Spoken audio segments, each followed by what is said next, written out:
Assalamualaikum warahmatullahi wabarakatuh. Kali ini saya Uki Noviana, peserta Latsar CPNS golongan 3, Angkatan 5, nomor absen 3, akan mempresentasikan laporan aktualisasi diri dengan judul Pelibatan Puskesmas dan Desa dalam Pengembangan Buku Panduan Profesi Keperawatan Komunitas Fakultas Kedokteran Kesehatan Masyarakat dan Keperawatan Universitas Gadjah Mada dengan pilot project Desa Sumber Adi dan Puskesmas Melati II. Buku Panduan Pendidikan Profesi Keperawatan memberikan pedoman untuk mahasiswa dan pembimbing dalam menjalankan proses pembelajaran profesi. Di dalamnya memuat capaian pembelajaran, metode pembelajaran, kegiatan pembelajaran, evaluasi, dan pelaporan. Namun sayangnya, buku panduan profesi keperawatan komunitas saat ini dinilai masih kurang aplikatif, sehingga kegiatan mahasiswa kurang sesuai dengan kondisi di masyarakat, puskesmas, dan desa. Proses pembelajarannya pun kurang sesuai dengan metode pembelajaran saat ini, sehingga perlu adanya pengembangan buku panduan pendidikan profesi keperawatan komunitas, dan supaya buku panduan ini lebih aplikatif, kami melibatkan puskesmas dan desa dalam pengembangan buku panduan ini. Aktualisasi ini bertujuan untuk mengembangkan buku panduan profesi keperawatan komunitas FKKMK UGM dengan melibatkan puskesmas dan desa. Ruang lingkup aktualisasi meliputi manajemen program pendidikan profesi keperawatan komunitas di Departemen Keperawatan Jiwa dan Komunitas FKKMK UGM dengan melibatkan Puskesmas Melati II dan Desa Sumber Adi.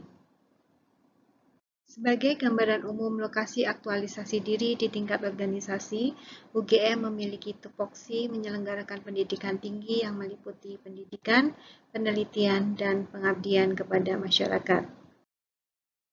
FKKMK memiliki nilai-nilai dasar, yaitu Pancasila, kolaboratif, integratif, inovatif, dan unggul. Visi dan misi program studi ilmu keperawatan mengacu pada visi dan misi FKKMK UGM. Tugas peserta Latsar sesuai dengan tupoksinya. Sebagai dosen, bertugas melaksanakan Tridharma perguruan tinggi meliputi pendidikan, penelitian, dan pengabdian kepada masyarakat. Selain itu, peserta Latsar juga ditunjuk sebagai koordinator kelompok keilmuan komunitas yang bertanggung jawab mengembangkan keilmuan komunitas yang meliputi pendidikan, penelitian, dan pengabdian kepada masyarakat sesuai dengan visi dan misi Departemen. Dalam kegiatan aktualisasi diri ini, saya mengembangkan keilmuan dalam hal pelaksanaan pendidikan profesi keperawatan komunitas. Isu yang saya angkat adalah buku panduan pembelajaran profesi keperawatan komunitas yang kurang aplikatif. Sehingga ide gagasan yang saya angkat adalah pelibatan stakeholder dalam penyusunan buku panduan pendidikan profesi keperawatan. Dalam rancangan aktualisasi diri, terdapat 8 kegiatan sebagai berikut. Dari 8 kegiatan dalam rancangan aktualisasi diri, semua kegiatan telah terlaksana. Hanya saja ada beberapa kegiatan yang perlu dimodifikasi dalam pelaksanaannya. Misalnya, rencana kegiatan 2 pembuatan roadmap disatukan dengan kegiatan 3 pengembangan model pembelajaran. Rencana kegiatan 4, 5, dan 6 dialihkan menggunakan metode daring. Yang seharusnya kegiatan tersebut dilaksanakan pada acara pelatihan clinical instructor pada tanggal 17 dan 18 Maret. Namun, ditunda karena adanya kebijakan tanggap darurat COVID sehingga dialihkan menggunakan metode daring. Rencana kegiatan 8 juga dilaksanakan menggunakan metode daring dan hanya melibatkan perwakilan dari pembimbing puskesmas dan pembimbing akademik. Kegiatan 1 menentukan isu permasalahan kesehatan di area kerja Puskesmas Melati II. Terdapat 4 prioritas masalah kesehatan yang menjadi area pembelajaran mahasiswa. Berikut ini gambaran kegiatan 1. Selama menjalankan kegiatan aktualisasi diri, saya menerapkan nilai-nilai dasar ASN, yaitu nilai nasionalisme, nilai akuntabilitas, dan nilai etika publik. Jika kegiatan ini tidak dilakukan, maka kurang sinergi antara program mahasiswa dengan program puskesmas. Keberlanjutan program dan kebermanfaatan program untuk masyarakat juga kurang optimal. Selanjutnya, kegiatan 2. Pada kegiatan 2, model pembelajaran profesi keperawatan komunitas telah disesuaikan dengan kondisi di puskesmas dan di masyarakat. Misalnya, pengkajian. Mahasiswa tidak lagi melakukan pengkajian data dasar, tetapi lebih fokus pada pengkajian faktor resiko. Evaluasi sikap tidak hanya dinilai oleh puskesmas, namun dinilai juga oleh dusun dan peer. Pelaporan tidak lagi menggunakan pelaporan cetak tebal, tetapi dalam bentuk manuskrip. Selain itu, proses pembelajaran juga memanfaatkan teknologi dengan menggunakan LMS, Learning Management System ELISA, Google Form, dan juga Google Drive.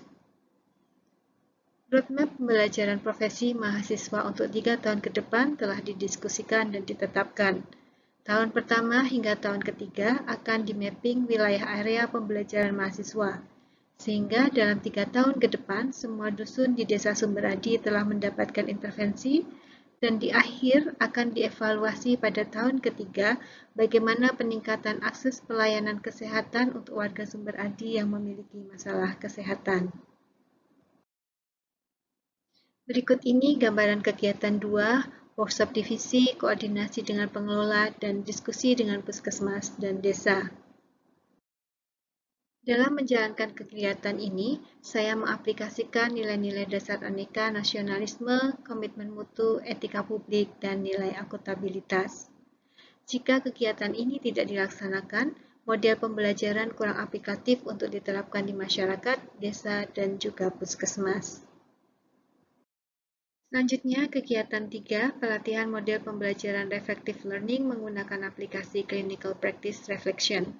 Rencananya, kegiatan ini akan dilaksanakan pada tanggal 17 dan 18 saat pelatihan Clinical Instructor.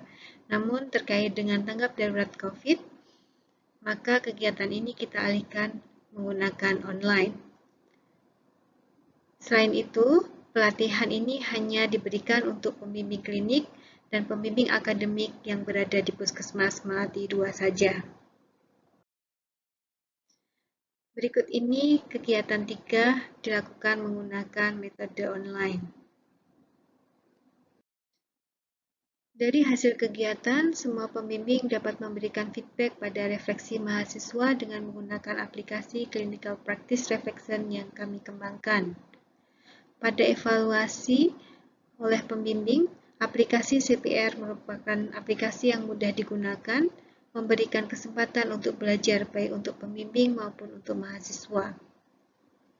Sarannya, sebaiknya aplikasi ini bisa juga diakses menggunakan iPhone dan ada sistem notifikasinya. Selama melaksanakan kegiatan aktualisasi diri ini, saya mengimplementasikan nilai-nilai ASN, yaitu nilai komitmen mutu, nasionalisme, dan nilai etika publik. Jika kegiatan ini tidak dilaksanakan, pembimbing tidak bisa memonitor refleksi mahasiswa dan meluruskan persepsi mahasiswa tentang pelayanan di puskesmas jika ada persepsi mahasiswa yang kurang tepat. Kegiatan 4, memanfaatkan teknologi untuk penilaian evaluasi mahasiswa profesi oleh peer pembimbing desa dan puskesmas. Pada kegiatan ini, Google Sheet dan Google Form untuk penilaian mahasiswa telah disiapkan. Sosialisasi penilaian untuk pembimbing akademik dan clinical instructor telah dilaksanakan melalui online. Dari hasil evaluasi, pembimbing setuju bahwa penggunaan Google Sheet dalam penilaian mahasiswa ini lebih praktis dan mudah untuk pendokumentasiannya. Namun, penggunaannya perlu diuji cobakan lagi ke pembimbing kliniknya. Dalam melaksanakan kegiatan ini, saya menerapkan nilai-nilai aneka yaitu komitmen mutu, etika publik, dan anti korupsi. Jika kegiatan ini tidak dilaksanakan, permasalahan kompilasi nilai dari pembimbing lapangan dan pembimbing akademik dan juga masalah transparansi dalam pemberian nilai mahasiswa akan terus berlangsung. Kegiatan 5, memanfaatkan teknologi untuk pendokumentasian kegiatan profesi keperawatan komunitas. Dalam kegiatan ini, Google Drive telah disiapkan. Sosialisasi Google Drive untuk penyimpanan laporan mahasiswa telah dilakukan menggunakan daring. Dari hasil evaluasi, pembimbing setuju bahwa penggunaan Google Drive ini menjadikan lebih efisien, paperless, dan dapat diakses dimanapun dan kapanpun. Hanya saja, penggunaan Google Drive ini tidak ada rekapannya. Siapa yang sudah mengumpulkan dan siapa mahasiswa yang belum mengumpulkan. Oleh karena itu, kami juga menyiapkan penggunaan LMS ELISA.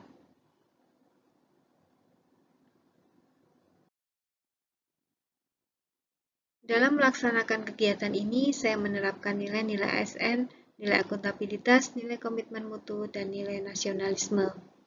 Jika kegiatan ini tidak dilaksanakan, pengumpulan laporan tidak termonitor, kurang efektif dan efisien, karena mahasiswa harus mencetak laporan dan menyerahkan laporan kepada desa dan puskesmas.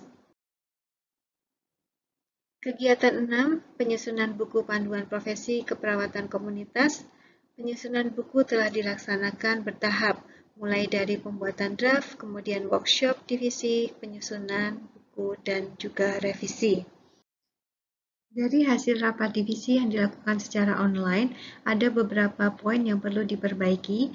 Setelah kami revisi, buku panduan pendidikan profesi ini memuat capaian pembelajaran, kegiatan pembelajaran, model pembelajaran, evaluasi, dan pelaporan yang telah disesuaikan dengan kondisi di puskesmas, masyarakat, dan desa. Dalam melaksanakan kegiatan ini, saya mengimplementasikan nilai-nilai ASN, yaitu nilai akuntabilitas, anti korupsi, dan nilai etika publik. Jika kegiatan ini tidak dilakukan, ketidakjelasan buku panduan dapat menyebabkan persepsi mahasiswa dan pembimbing yang berbeda-beda. Hal ini dapat menyebabkan capaian kompetensi mahasiswa kurang optimal dan kegiatan yang dilakukan mahasiswa kurang sesuai dengan kondisi di masyarakat, puskesmas, dan desa. Kemudian yang terakhir yaitu evaluasi buku panduan profesi keperawatan komunitas yang dilakukan kepada perwakilan pembimbing klinik dan juga perwakilan pembimbing akademik. Dari hasil evaluasi, buku panduan pendidikan profesi keperawatan ini secara umum dinilai lebih aplikatif. Proses pembelajaran telah disesuaikan dengan kondisi di masyarakat, puskesmas, dan desa. Selain itu, telah memanfaatkan teknologi supaya proses pembelajaran lebih efektif dan efisien. Dalam melakukan kegiatan ini, saya mengimplementasikan nilai-nilai akuntabilitas, komitmen mutu, dan etika publik. Jika kegiatan ini tidak dilakukan, model pembelajaran profesi keperawatan komunitas yang sudah didiskusikan dengan melibatkan puskesmas dan desa belum tentu terkomunikasikan dengan baik di dalam buku panduan, sehingga pengembangan buku pembelajaran ini kurang optimal. Hambatan dalam pelaksanaan kegiatan ini adalah di desa sedang ada pemilihan kepala desa, sehingga staf desa sedang sibuk mempersiapkan pemilihan kepala desa. Oleh karena itu, rencana kegiatan 2 pembuatan roadmap digabungkan dengan rencana kegiatan 3 pengembangan model pembelajaran pendidikan profesi. Adanya darurat tanggap bencana COVID-19, pelatihan CA yang sudah direncanakan bahkan sudah disebar undangannya dibatalkan, sehingga beberapa kegiatan yang akan dilakukan di momen tersebut dialihkan menggunakan daring. Buku panduan hanya dievaluasi oleh perwakilan pembimbing klinik dan pembimbing akademik saja. Buku panduan pendidikan profesi keperawatan yang disusun dengan melibatkan stakeholders, puskesmas, dan desa memberikan panduan yang lebih aplikatif di mana proses pembelajarannya disesuaikan dengan kondisi di puskesmas dan desa. Memanfaatkan teknologi dalam manajemen proses pembelajaran dan kegiatan mahasiswa telah disesuaikan dengan program puskesmas.